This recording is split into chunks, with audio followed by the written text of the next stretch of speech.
हरि ओम तत्सत। जीवन में तीन चीज़ का अनुभव, एक तो जीवात्मा, दूसरा महात्मा और तीसरे हैं परमात्मा। ये जीव, ये जो शरीर है, एक तरह से कहा जाए तो ये प्रकृति का, परमात्मा का बहुत बड़ा और सर्वश्रेष्ठ उपहार है। जीवात्मा मिला है, लेकिन आप ध्यान दीजिए, जब यही जीव साधना करता है, भजन करता है और अपने आत्मा का अनुसंधान करता है, तो यही जीवात्मा महात्मा बन जाता है।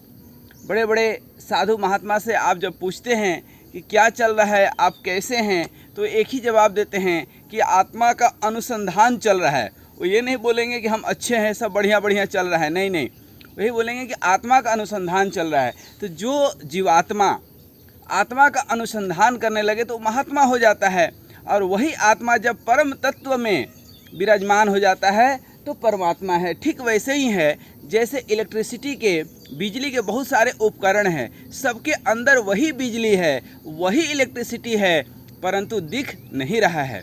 अलग अलग यंत्र में बिजली वही है, पावर सप्लाई वही है, लेकिन चूँकि उपकरण है तो अपने अपने हिसाब से अलग अलग जो है उसकी विशेषता है, अलग अलग फंक्शंस हैं, अलग अलग कैरेक्टरिस्टिक्स हैं। ठीक ऐसे ही जैसे बहुत सारा घड़ा हो और उसको आप रखेंगे तो सब में जो पानी भरा हुआ है, सब में सूरज की रोशनी, सब में एक एक सूरज या चंद्रमा दिखेगा। अब इसका मतलब ये नहीं हुआ कि जितने घड़े हैं उतने चंद्रमा है, नहीं नहीं, सूर्य तो एक ही है, चंद्रमा तो एक ही है, लेकिन मटका अलग अलग है, सब में अलग अलग दिख रहा है। अच्छा, मटका सारा फोड़ दीजिए, पानी सब खत्म हो जाए तो क्या चंद्रमा खत्म हो गया? नहीं खत्म हुआ। ठीक ऐसे ही जैसे बिजली का यंत्र है, बिजली का यंत्र जब एक जगह पर कहीं आग लगी या ख़राब हो गया, उस ख़राब हो जाने से बिजली का, पावर सप्लाई का क्या लेना देना है। और उससे भी बड़ी बात देखिए, वो बिजली दिख कहाँ रही है, किसको दिख रही है?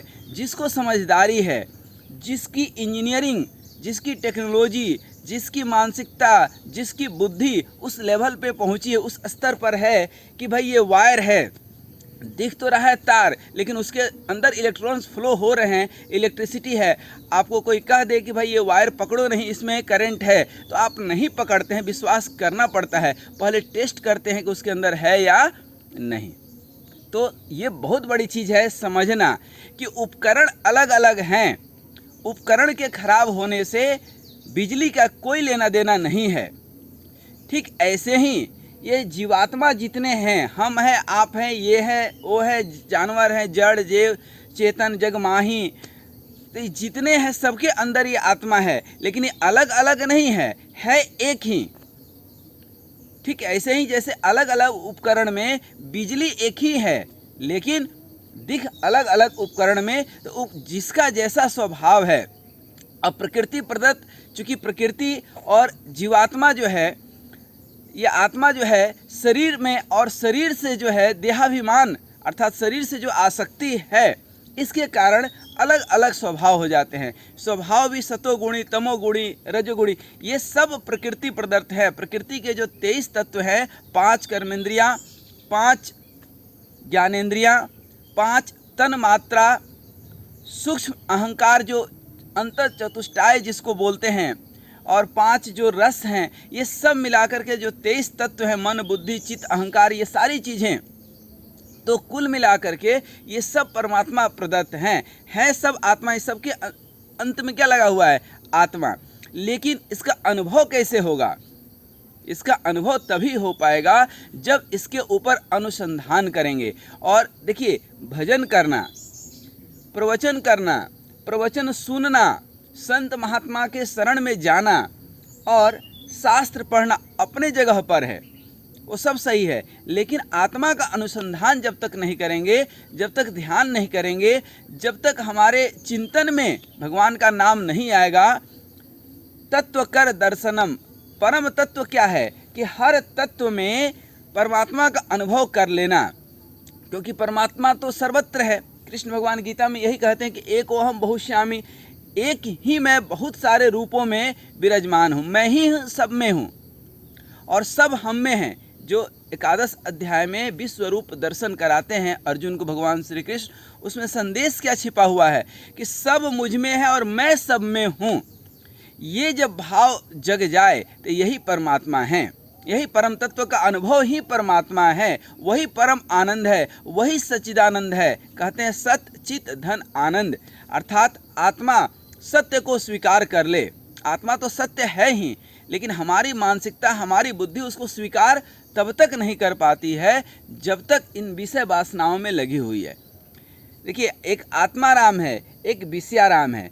विषय में भी राम है, अर्थात जड़ में भी राम है। जड़ चेतन जीव जग माही, सब में सकल राम में, सब में राम है। इस तत्व का जब विषय में भी राम है, लेकिन वही विषय भोग आपको नरक में पहुंचा देता है। आप देखिए, तत्व वही है, शंकर भगवान वही हैं जो रावण को आशीर्वाद स्वरूप में लंका का राज दे दिए। शंकर सुवन केसरी नंदन, यही हनुमान जी शंकर स्वरूप ही तो हैं, और यही हनुमान जी जाकर के संपूर्ण लंका में आग लगा दिए। तो एक तरफ आशीर्वाद दे रहे हैं, दूसरे तरफ आग लगा रहे हैं। कहने का मतलब क्या है कि जब आपका चरित्र खराब हो जाए, जब आप दिए हुए आशीर्वाद का दुरुपयोग करने लगते हैं, कहते हैं ब्रह्मा विष्णु महेश सब एक ही हैं। ओम इत्याक्षरम ब्रह्म, ओम ही एक अक्षर है और इसी में ब्रह्मा विष्णु महेश संपूर्ण ब्रह्मांड है। अब एक तरफ भगवान शिव भस्मासुर को आशीर्वाद देते हैं और दूसरे तरफ भगवान विष्णु आकर के उसको मार देते हैं। तो कहने का मतलब क्या है कि जो भगवान आशीर्वाद दे रहे हैं, जो आपको प्रकृति प्रदत्त पदार्थ मिली हुई है परमात्मा की कृपा से, जब आप उसका सदुपयोग नहीं करते हैं, तब धीरे धीरे उसको परमात्मा अपने पास ले लेते हैं। या क्योंकि परमात्मा ही सृष्टि है, परमात्मा ही उत्पन्न करने वाले हैं और परमात्मा ही लय करने वाले हैं। तो इस जीवात्मा का अनुसंधान करने का सबसे जो बढ़िया तरीका है वो सिर्फ इतना सा है कि अपना चरित्र शुद्ध रखें, भगवान का भजन करें और ये भजन चिंतन में आए, हर श्वास में नाम आए। ये अभ्यास है। ये आत्मा है क्या? कर्म संस्कार ही तो है।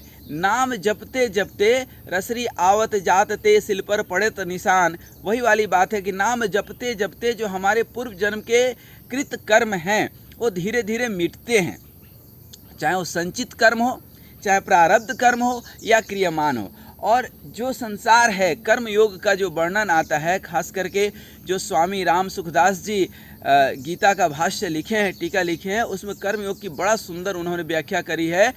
तो वहाँ पर आप देखेंगे तो यही है, पर हित के लिए आपको क्रिया करना है। और कर्म का मतलब होता है आराधना, यज्ञ, अर्थात हम आराधना करें, भगवान का चिंतन करें। और संसार में ये जो शरीर हमारा मिला है पर हित के लिए मिला है, दूसरे के हित के लिए हम कार्य करें जितना कर सकते हैं, और अपने हित के लिए भी काम करना है। चारों वेद, सभी पुराण, कुरान, बाइबिल, सदग्रंथ, रामायण, गीता सब पढ़ने से मिली है दो बात, सुख देत सुख होई, दुख देत दुख होई। आप दूसरे को सुख देंगे, आपको भी सुख मिलेगा, दूसरे को दुख देंगे तो एक थोड़ा सा देर के लिए ये भी सोचिएगा कि अपने को भी सुख देना है, अपने को भी दुख नहीं देना है। क्योंकि मनुष्य जो है अपने को भी बहुत दुखित करता है। कोई गलत काम हो गया, कोई गलत क्रिया हो गई, उसके लिए पश्चाताप करता है। हो गया ना, जो हो गया सो हो गया। आज से संकल्प लें कि कोई भी क्रिया जानबूझ करके गलत हम नहीं करेंगे। पर हित के लिए, पर हित सरिस धर्म नहीं भाई। दूसरे के हित के लिए जब हम कोई भी काम करते हैं, घर परिवार बाहर समाज में जो भी है, हम उसको भगवत भाव से करें और बुराई कहीं भी हो उससे हम बचें। जब आप बुरा करने से बचते हैं ना, तो वास्तव में आप पूरे समाज का ही नहीं विश्व का कल्याण कर रहे हैं। और कहीं भलाई का काम कर रहे हैं तो एक सिर्फ समाज का काम कर रहे हैं, लेकिन बुराई से बच जाते हैं, ये बहुत बड़ी बात है। इसलिए अपना चरित्र उत्तम रखें, पुरुषोत्तम। और अपने आत्मा का अनुसंधान का मतलब सिर्फ इतना सा ही है कि परहित दया धर्मस्य मूलम, और भगवान का भजन करने के साथ थोड़ा चिंतन में भी लाएं। यथा योग्य करने योग्य कर्तव्य कर्म करते हुए कर्तव्य विमुख नहीं होना है। परमात्मा ने जो जिम्मेदारी दी है उसको तो पूरा करना ही करना है। लेकिन उसके अंदर आसक्ति नहीं। आसक्ति का मतलब क्या? जो आसक्ति है, जिस कर्म में भी हमारा सुख दुख का भाव छिपा है कि ये कर्म करेंगे तो सुख मिलेगा, ये कर्म करेंगे तो दुख मिलेगा, वही आसक्ति है। सुख दुख लाभ हानि इन सब से ऊपर उठ करके थोड़ा सा हम आनंद लेने की, सच्चिदानंद, सत्य चित्त, सत्य क्या है? रामायण है। चित्त क्या है? श्रीमद् भगवत गीता है। तो रामायण और गीता को पढ़ें, राम भगवान श्री राम को अपने जीवन के मर्यादा में उतारें और कृष्ण अर्थात गीता अर्थात प्रेम पूर्वक जीवन जीना शुरू करें। लेकिन प्रेम भी इस व्यवहार में तभी अच्छा लगता है जब एक मर्यादा के अंदर हो, क्योंकि कटु सत्य ये भी है कि हम संसार में ही रहते हैं और संसार में रहना भी नहीं है, एक न एक दिन जाना है। और ये भी परम सत्य है कि कुछ ले करके नहीं जाना है। राम नाम ही सत्य है, ये भरोसा होना चाहिए। और जब हम आत्मा का अनुसंधान करते हैं तो विषय राम से हट करके आत्मा राम हो जाते हैं। और जब आप आत्मा राम होते हैं तो राम ही रोम रोम में जो बसे, यही तो राम है। जिसमें राष्ट्र का मंगल हो, यही राम है। तो जब दूसरे के ऊपर दया करते हैं, दूसरे का परोपकार करते हैं, यही राम है, यही मर्यादा है। फिर भगवान का भजन करना, चिंतन करना, सत्य चित्तानंद, और तब आप जब सत्य चित्त का आनंद लेते हैं, वही तो सच्चिदानंद है, वही परमानंद है। तो जब मैं बात कर रहा था जीवात्मा, महात्मा और परमात्मा का, तो जब आप आत्मा का अनुसंधान करते हैं, और आत्मा का अनुसंधान भगवान का भजन, नित्य चिंतन, स्मरण और ध्यान, धी धन यान। अब धीरे धीरे कर्म संस्कार जब आपके मिटते हैं, तब धीरे धीरे वो भाव आता है। अब भाव आया तो धीरे धीरे आत्मा का अनुभव होता है, क्योंकि आत्मा के स्तर पर जाने के लिए तन से ऊपर उठना है, पंच महाभूत से ऊपर उठना है, फिर मन से ऊपर जाना है, चित्त से ऊपर जाना है। मन के ही विभाग हैं, मन बुद्धि चित्त अहंकार, इन सब से ऊपर जब उठते हैं तब आत्मा का अनुभव होता है। और मैंने पहले ही बताया कि ज्ञान लेना, ओम इति ज्ञान मात्रेण रागा जीर्णे निर्जितः काल निद्राम प्रपन्नो अस्मि त्राहि माम मधुसूदना।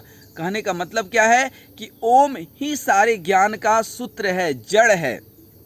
जैसे कोई पीपल का वृक्ष है, लाखों उसमें पत्ते लगे हैं, एक एक पत्ते में पानी देने से पता नहीं वो जड़ में पहुंचेगा कि नहीं पहुंचेगा, लेकिन जड़ में पानी यदि आप देते हैं तो संपूर्ण जो है पत्तों में पानी पहुंच जाएगा।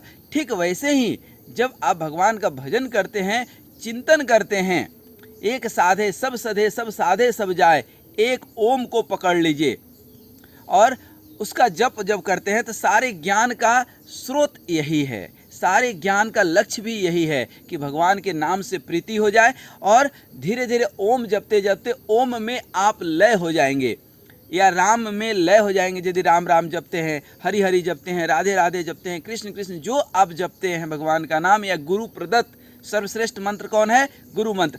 अब उस मंत्र में जब आप लय हो जाते हैं, मंत्र धन मतलब मन धन त्राण, अर्थात मन की शांति। मन क्या हो गया? अमन हो गया। जैसे ही मन अमन होता है, मन जैसे ही अमन होता है तो तन का नमन होता है, अर्थात आप सर्वस्व समर्पण कर बैठते हैं। किसको? उस महान आत्मा को। जैसे हम पावर सप्लाई का बता रहे थे ना, तो इलेक्ट्रिसिटी को आप समझ पाते हैं कि ये तो उपकरण है, ठीक जैसे ये शरीर भी एक उपकरण है परमात्मा के साधना की। अब आप महात्मा के कैटेगरी में आ जाते हैं। महात्मा का मतलब ये नहीं होता है कि शर्ट पैंट और जंगल में रहना, नहीं, ये तो एक भाव है। बाकी सब का सब कुछ क्या है? चिंतन। यदि आपके चिंतन में परमात्मा है, उस परम तत्वम दर्शनम, हर तत्व को आप, हर तत्व में परमात्मा का दर्शन कर पाएँ, प्रभु का जो है स्मरण कर पाएँ, समझ पाएँ कि हर एक तत्व में, जब कहीं पत्थर में भगवान शिव नज़र आते हैं, कण कण में शंकर नज़र आ सकते हैं, तो स्वयं में स्वयंभू क्यों नहीं नज़र आ सकते हैं? खुद में खुदा नज़र क्यों नहीं आ सकते हैं? हर पदार्थ में परमात्मा क्यों नहीं नज़र आ सकते हैं? बिल्कुल आ सकते हैं। ठीक वैसे ही जैसे जीवाणु कीटाणु विषाणु सब जगह फैले हुए हैं, लेकिन आपको दिखते नहीं हैं। लेकिन यही अंत यंत्र लगा दें, दूरबीन लगा दें, या कुछ ऐसा लेंस लगा दें तो सब जीवाणु कीटाणु परमाणु दिख जाएंगे। ठीक वैसे ही जब गुरु मंत्र आपके चिंतन में आ जाता है तो परमात्मा भी हर पदार्थ में दिखने लगते हैं। इसीलिए तो गोस्वामी तुलसीदास जी लिखते हैं कि सकल राम मैं जानी, तब वो हर जड़ चेतन जीव जग माही, सब में राम तत्व का वो जो है दर्शन कर पाते हैं। इसलिए सबसे पहले ये महत्वपूर्ण है कि थोड़ा हम भगवान का भजन करें। मैं बार बार इस चीज़ को बोल रहा हूँ कि प्रवचन अपने जगह पे, शास्त्र जगह, संत महात्मा जो भी है सब अपने जगह पे सही है, लेकिन करना आपको पड़ेगा। कहीं एकांत बैठ करके हरि ओम ओम ओम हरि हरि हरि ओम हरि ओम ओम ओम हरि हरि ये घंटों जपना पड़ेगा। कम से कम 5 साल 10 साल करेंगे तब तन से ऊपर उठ पाएंगे, विश्वास जग पाएगा, आप समझ पाएंगे ओ मिथ्याक्षरम ब्रह्मम व्यवहार न मामनु स्मरण। एक एक क्षण भी भगवान का चिंतन करना, एक क्षण के लिए भी भगवान को न भूलना, यही महात्मा का स्वभाव हो जाए। जिस जीव का जीवात्मा का स्वभाव हो जाए तो वही महात्मा हो गया। और जिस दिन आप समझ गए कि हर चीज में ही वही एक तत्व विराजमान है, वही परमात्मा का स्वभाव हो गया। परम धन आत्मा तो क्या हो गए?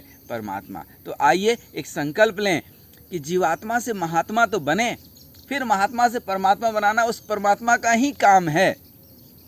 सौंप दिया जीवन तुम्हारे हाथों में, जीत तुम्हारे हाथों में, हार तुम्हारे हाथों में। जब तक जीत हार लाभ हानि सुख दुख सर्दी गर्मी हम अपने हाथ में लिए रहेंगे तब तक हमें दुख होते रहेगा। और जब उसके चरणों में समर्पित कर देंगे कि जेहि विधि राखे राम ताहे विधि रहिए, सीताराम सीताराम सीताराम कहिए, तो उस दिन से हम निश्चिंत हो जाएंगे। माँ सीता भक्ति के प्रतीक है, राम ज्ञान के प्रतीक है। जहाँ यथासंभव ज्ञान मिल पाए, कुछ अच्छे लोग हर जगह पर उपलब्ध हैं, वहाँ से ज्ञान लीजिए। लेकिन ज्ञान सिर्फ लेना नहीं है, उसको अपने क्रिया में, अपने कार्य में, कर्म में रख करके और भक्ति मार्ग पर चलना है। और कर्म योग तो है ही, कर्म करना ही है, लेकिन कर्म कैसा? 2 चीज़ हमने बताया, परोपकाराय धर्मस्य मूलम। हर कर्म में किसी का परोपकार छिपा हुआ हो तो वही कर्म है, बाकी सब क्रिया है या पाप है। यदि सिर्फ अपने लिए आप भोजन पकाते हैं तो पाप खाते हैं। कोई कर्म सिर्फ अपने सुख के लिए करते हैं तो पाप है, लेकिन दूसरे के सुख के लिए आप कर देते हैं तो वही पुण्य हो गया। तो अपने सुख के साथ साथ दूसरे का भी सुख का ध्यान रखें। तो यही महात्मा का स्वभाव है। दया धर्मस्य मूलम, जीवों के ऊपर स्वाभाविक दया करना, अपने राष्ट्र के ऊपर, अपने समाज के ऊपर जितना कर सकते हैं, जितना परमात्मा ने हमें जिम्मेदारी दी है, उतना ही ईमानदारी और वफादारी से यदि हम निभा पाएँ अपनी जिम्मेदारी को, हो गया परोपकार। यदि हमारे पास 2 रोटी ही है, एक रोटी का छोटा सा टुकड़ा मसल करके गिरा देंगे तो हजारों चींटियां खा लेंगी। हमें नहीं औकात है हजारों लोगों का भंडारा कराने का, तो हजारों चींटियों का तो भंडारा करा ही सकते हैं। तो जो नहीं है नहीं है, उसका गम, जो है वो नहीं है कम, जो है उसमें ही खुश रहिए, उसमें भी देने का स्वभाव बनाइए। तो बहुत कुछ आप दे सकते हैं। कोई ज़रूरी नहीं है कि हम भंडारा ही करें, लोगों का दिखावा ही करें। दिखास छपास बकवास से बच करके एक छोटा सा बिस्किट का दाना भी आप चींटियों को दे देते हैं ना, तो वही बहुत बड़ा परोपकार हो गया, वही बहुत बड़ा सेवा हो गया, वही बहुत बड़ा भंडारा हो गया। दुनिया को दिखाने की ज़रूरत नहीं है। तो परोपकार करते हुए, भगवत चिंतन करते हुए महात्मा तो बन ही सकते हैं। तो आइए एक संकल्प लें कि हम हर समय अपने चरित्र के ऊपर ध्यान देंगे, अपने कर्म के ऊपर ध्यान देंगे, और नित्य निरंतर कहीं से भी सात्विक आध्यात्मिक ब्रह्म विद्या का ज्ञान अर्जन करने के साथ साथ आत्मा का अनुसंधान करेंगे। और आत्मा के अनुसंधान का 3 पहलू हमने पहले ही बताया, चरित्र, भजन और ध्यान। ध्यान मतलब सतत भगवान का चिंतन ही ध्यान है, ये समझिएगा। और जो हमने आपको बताया कर्म, ये चरित्र, ये बहुत महत्वपूर्ण है। आप कितना भी भजन करते हैं, ठीक उसी तरह से कोई बाल्टी है, आप कितना भी पानी भरें, लेकिन यदि उसमें छेद है तो कभी नहीं भरेगा। यदि चरित्र दूषित है तो कितना भी भजन कर लें, ठीक वैसे ही जैसे रावण का हाल हुआ कि वही शंकर भगवान उसको आशीर्वाद दे करके लंका का राज दे देते हैं, और वही हनुमान जी बन करके उस लंका को जला देते हैं। तो ऐसा न हो, जो मिला है उसका सदुपयोग करें और भगवान का भजन नित्य निरंतर करते हुए जीवन में आगे बढ़े। हरि ओम तत्सत, हरि ओम तत्सत, हरिओम तत्सत।